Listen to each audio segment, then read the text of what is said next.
Good day, beautiful souls. I wanted to make this video and throw it out there. I understand there's a lot of young souls that listen to Subliminals. And I wanted to offer, some wisdom, right? And at the end of the day, it's your decision how you take it. Now, there's two energies in life, right? There's love and there's fear, right? Love is the ultimate vibration that all of life in the universe vibrates on. Fear is the opposite, which is created through ignorance. Understanding, right? Psychologically, when you understand something, it creates love. When you have fear, it's created out of ignorance, right? So there's two things here, right, that stimulate from these two energies that formulate all of life. And that's force, or controlling, and then there's allowing and receiving, right?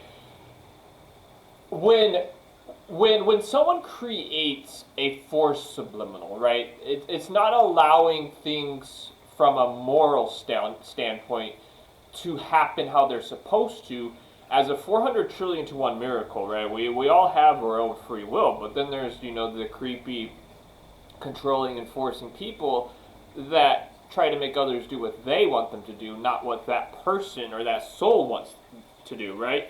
So from obviously a moral perspective, it's creepy and it's wrong. And also from a very, very powerful piece of wisdom, it doesn't last, right? You can try to control and force, right, someone or, life to do what you want it to do, not what it's, naturally going to do itself.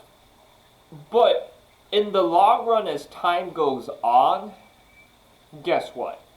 Because it didn't make the decision itself, or they didn't make the decision themselves, or it didn't occur how it was supposed to occur, you made it do what you wanted it to do, then guess what? Over time, eventually that person's going to discover or make their own decisions for themselves, and there it goes. Or life eventually, Father Time's going to come knocking, and is going to catch up, and just, there go all the results.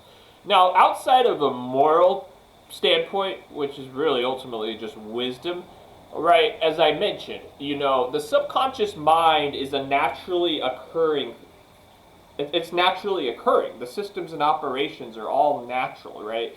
It's like a flower, it's like a tree, it's like a plant. The subconscious mind is all natural. It has, a system of operations. Therefore, it needs, or it must, grow and develop over time.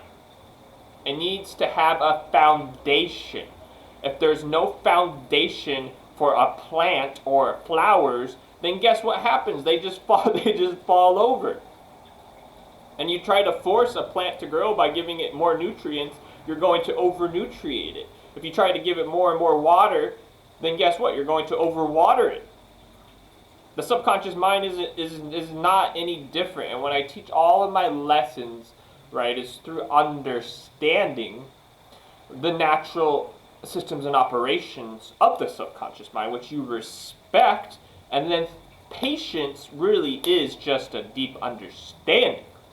So when we understand the subconscious mind, we can have the patience to allow and grow our paradigms, which are really just like computer coding, which is why we need repetition, and we can replicate and over time build a foundation and keep building and growing more and more results, because whatever is not growing is dying. Now, if you just force it in there or try to control it in there, then guess what? Over time, there's no foundation, there was no growth, it's just going to fall. Now, the opposite is allowing and receiving and respecting the subconscious mind. That doesn't mean you can even listen to subliminals to make the subconscious mind even stronger over time to achieve faster results and build other characteristics or values, habits that help allow you to manifest faster, but don't go the other route, which is just foolish, and obviously on the other side.